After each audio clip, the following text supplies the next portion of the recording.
Students, इस video में हम लोग प्रूफ करने वाले हैं कि थिन फिल्म से रिफ्लेक्शन में पाथ डिफरेंस कितना आता है।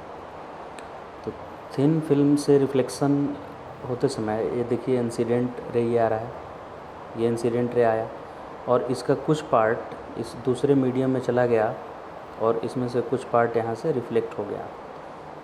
अब जितने टाइम ये समझ लीजिए कोई मीडियम है जिसका रिफ्रैक्टिव इंडेक्स म्यू है, ग्लास मान लीजिए या वाटर, तो इसमें x डिस्टेंस ट्रैवल किया, फिर x डिस्टेंस ऊपर इधर ट्रैवल करेगा, तो टोटल x और x 2x ट्रैवल कर रहा है और 2x करके यहाँ आया। अब जब तक ये 2x करके यहाँ से यहाँ आएगा तब तक ये यहाँ बैठा तो नहीं रहेगा। जो रिफ्लेक्ट कर गया है फर्स्ट सरफेस से ही जो रिफ्लेक्ट कर गया है वो तो बैठा नहीं रहेगा यहाँ, वो भी आगे बढ़ेगा। तो ये मान लेते हैं कि m तक आगे बढ़ा, a से कहाँ तक आया, ये m तक, राइट। जितने देर में ये इधर घूमकर और इधर से रिफ्लेक्ट होकर दूसरे सरफेस से आया उतने टाइम में ये a से लेकर m तक आ पाया। क्लियर। अब यहाँ पे देखने में लग सकता है कि सर वाटर में तो स्लो होता है स्पीड, तो ये वाटर में तो कम ही दूरी तय करना चाहिए यहाँ से यहाँ लौटते समय और एयर में ज़्यादा डिस्टेंस ट्रैवल करना चाहिए लाइट को, क्योंकि एयर में फास्ट चलता है। तो ये मैंने समझने के लिए यहाँ तक इतना थिक लिया है। ये थिन के लिए ये फॉर्मूला डिराइव किया हुआ है, थिन लेयर के लिए, ऐसे इतना सा लेयर के लिए। तो एयर में इतना जाएगा, इसमें कम ही डिस्टेंस ट्रैवल करके इधर निकला है in comparison to this distance, right. तो ये बहुत थिन है, इतना ज़्यादा नहीं है, इतना ज़्यादा थिक नहीं है टी, यहाँ से यहाँ तक एकदम थिन लेयर है ये, राइट। तो ये x और x 2x, अब यहाँ जब निकलेगा उस समय तक एयर यहाँ आ जाएगा। तो वेव फ्रंट क्या होता है, परपेंडिकुलर। तो इस जो बाहर निकलने वाला रे है इस पे और जो रिफ्लेक्ट होकर आ रहा है ये 90 डिग्री ये वाला सरफेस है, तो ये एक वेव फ्रंट हो गया, वेव फ्रंट, राइट। अब इसके आगे इंटरफेरेंस होने वाला है दोनों रे में, इन दोनों रे में। तो यहाँ के आगे तो दोनों इक्वल पाथ ट्रेवल करेंगे क्योंकि यह भी एयर में चल रहा है और जो अंदर से आया है वापस रिटर्न होकर वो भी एयर में ही चल रहा है। तो इसके आगे कुछ पाथ डिफरेंस नहीं आने वाला है। तो इसके पहले कितना पाथ डिफरेंस आ गया, तो ये x इधर चला, x इधर चला, टोटल 2x, राइट। तो 2x पाथ डिफरेंस यहाँ तो हुआ, लेकिन ये यहाँ रुका हुआ नहीं है, ये भी तो आगे बढ़ गया, राइट। यानी कि सिर्फ a पॉइंट पे अगर रहता है इंसिडेंट रे तब ये 2x आगे रहता, लेकिन इसको 2x आगे जाने तक ये भी तो रुका हुआ नहीं है, ये भी तो यहाँ आ गया है। तो इस लाइन तक आने में पाथ डिफरेंस होगा 2x माइनस ये जो a जितना आगे चला गया, वो कितना आगे चला गया, ये am, a से m चला गया, तो 2x minus am he path difference है यहाँ पे। तो पाथ डिफरेंस इक्वल टू यहाँ पे डेल्टा x तो हम लिखेंगे कि इन दोनों के बीच पाथ डिफरेंस ये है, लेकिन अब ये अंदर डेंसर है और ये रेयर है। तो रेयर से डेंसर में लाइट जाता है ना, तो पाई फेज से वो उल्टा हो जाता है, पाई फेज उसका चेंज हो जाता है। तो यानी कि फेज चेंज होने के कारण रेयर से डेंसर में टकरा रहा है, यानी कि ऐसा कुछ हो जाता है। जैसे ऐसा वाला वेव पहुंच रहा है तो यहाँ टकराने के बाद ये ऐसा नीचे हो जाता है, यानी कि π/2 आगे हो जाता है। पाई एंगल यानी λ/2, 2π मतलब लैम्डा होता है, 2π फेज डिफरेंस मतलब लैम्डा पाथ डिफरेंस। तो पाई फेज चेंज होगा यानी λ/2 चेंज हो जाएगा। तो अब क्या लिखेंगे, 2x माइनस ये वाला am। अब ये जो रे है उसका फेज भी चेंज हो गया है पाई से, यानी कि एक और λ/2 माइनस करेंगे। इतना सब मिलाकर पाथ डिफरेंस होगा, ये पाथ डिफरेंस है कौन से रे में, जो रिफ्लेक्टेड रे है और जो ट्रांसमिट होकर और फिर से दूसरे सरफेस से रिफ्लेक्ट होकर आया है, इनमें पाथ डिफरेंस है 2x माइनस am माइनस λ/2। अब क्वेश्चन में x नहीं दिया हुआ रहता है, ये रे कितना दूरी तय किया ये नहीं दिया है, ये थिकनेस दिया रहता है कि कितना थिक है, तो ये t के टर्म में हमको एक्सप्रेस करना है। तो x और t में क्या रिलेशन होगा, देखिए ये एंगल r है यहाँ, तो x cos r करने पे t मिलेगा, तो 2x cos r करेंगे तो 2t मिलेगा, क्योंकि x cos r क्या है, t है। तो इधर भी x है, इधर भी x है, तो इसके कॉरेस्पॉन्डिंग भी एक आएगा t, इधर t। तो 2x cos r equal to हो गया 2t, 2 ने 2 को मार दिया तो x cos r equal to t हुआ, या अब x को लिख सकते हैं t अपॉन cos r, यानी जो रे ट्रैवल कर रहा है ये x, ये क्या है, t अपॉन cos r के बराबर है। तो ये x और ये x 2x है, तो 2 टाइम्स, यहाँ पे 2 टाइम्स क्या लिखने वाले हैं हम, x लिखने वाले हैं, और x को बाद में हम क्या लिख देंगे, t अपॉन कॉस r।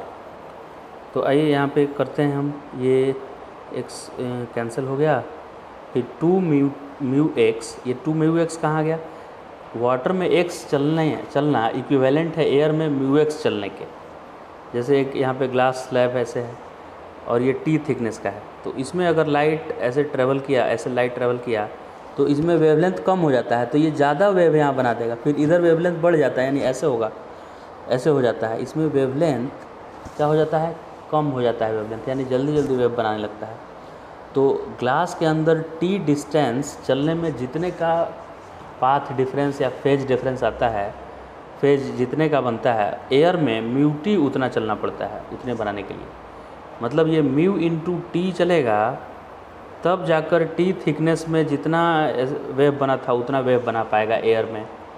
तो ग्लास में टी चलना इज़ इक्वल टू या इक्विवेलेंट टू एयर में म्यू टी चलना, राइट।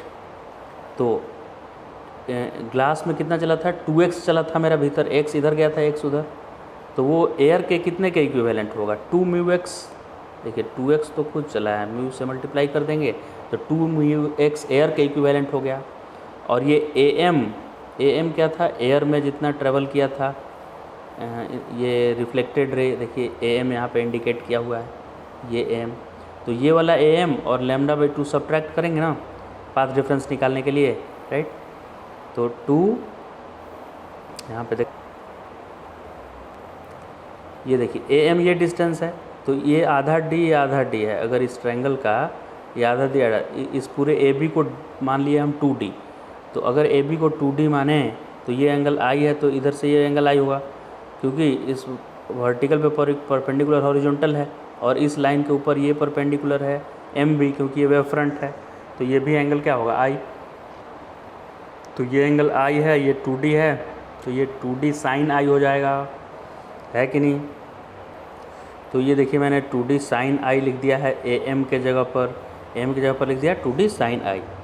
अब D को क्या लिखेंगे हम, D को x के टर्म में एक्सप्रेस किए, तो इस D को क्या लिख सकते हैं, ये x है और ये R है, तो ये cos था तो ये साइन हो जाएगा, तो x साइन R D के इक्वल होगा। D क्या हो जाएगा, x साइन R, तो जहाँ D है वहाँ x साइन R लिख दीजिए। तो D के जगह पर देखिए मैंने लिख दिया x साइन R, फिर x क्या आया था, t अपॉन कॉस R, तो t upon cos R, x को मैंने पुट कर दिया यहाँ, राइट। अब इन दोनों में क्या क्या कॉमन है, 2 म्यू टी यहाँ पे है और यहाँ 2t है, म्यू नहीं है, म्यू लाना कैसे है, साइन I है ना, तो स्नेल्स लॉ क्या होता है, sine I upon sine R equal to mu, तो जहाँ साइन I है वहाँ म्यू साइन R लिख सकते हैं, म्यू साइन R।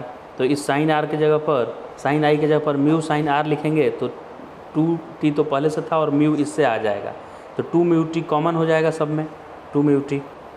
तो बस देखिए 2 म्यू टी पहले से यहाँ था और साइन R को म्यू साइन I को म्यू साइन R लिख दिया मैंने, तो 2t और म्यू यहाँ पे है ही, तो 2 म्यू टी बाहर आ गया कॉमन दोनों में, तो इसमें 1/cos R आया और इसमें sine R by cos R, tan R हो गया, यहाँ पे tan R हो गया, राइट।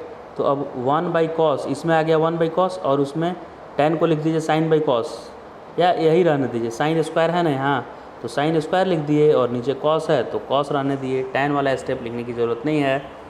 फिर कॉस कॉमन ले लिए तो 1 माइनस साइन स्क्वायर होता है कॉस स्क्वायर, तो ऊपर कॉस स्क्वायर आ गया, नीचे कॉस R आ गया, एक कॉस कैंसिल हो गया तो ओनली कॉस R आया, तो 2 म्यू टी कॉस R आ गया, 2 mu t cos R, 2 mu t cos R equal to होगा पाथ डिफरेंस प्लस λ/2, समझ गए।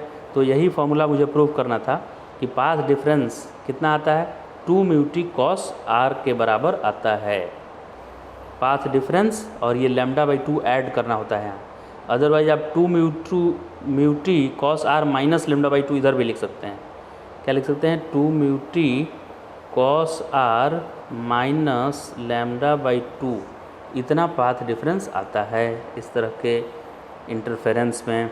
अब अगर आप परपेंडिकुलर रे कंसीडर करें तो R को 0 ले सकते हैं यहाँ, एकदम मान लीजिए परपेंडिकुलर इंसिडेंट रे आ रहा है, माने आई एंगल कुछ बन ही नहीं रहा है, तो R भी 0 की तरफ टेंड करेगा और cos 0 1 होता है, तो ये फार्मूला खाली 2 mu t minus lambda by 2 equal to रह जाएगा पाथ डिफरेंस। समझ गए। और अगर एंगल दिया हुआ है एंगल ऑफ इंसिडेंस और एंगल ऑफ रिफ्रैक्शन, तो ये फार्मूला यूज करेंगे 2 mu t cos r minus lambda by 2 is path difference.